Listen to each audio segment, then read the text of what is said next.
জটিল প্রশ্ন।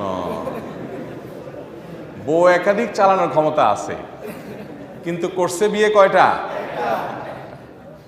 গুনাহ হবে কিনা এই প্রশ্ন যদি বাসায় জানতে পারে যে কে করছে,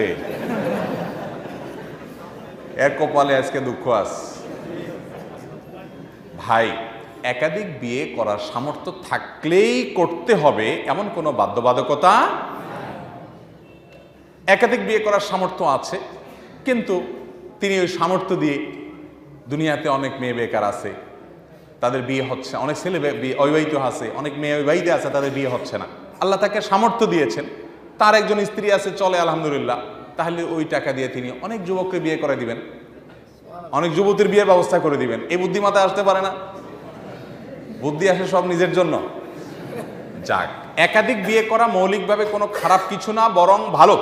যদি কারোর সামর্থ্য থাকে, বিশেষ করে একজন বিধবা বা বিধবা কেন, একজন সাধারণ মেয়েকে আপনি বিয়ে করলেন একাধিক, শরীয়ত সেটাকে জায়েজ রেখেছে।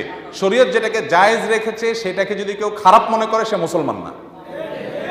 সে কি না? মুসলমান না। যে একাধিক বিয়ে করাটাকে খারাপ মনে করে, সে কি না?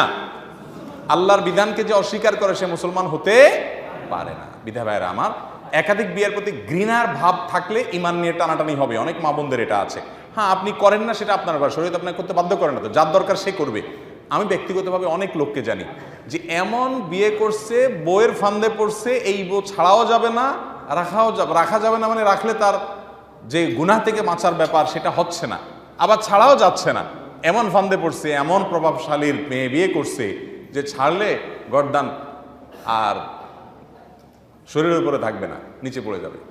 তো এখন এই অবস্থায় সে কি করবে? এরকম আরো বহু অপশন আছে।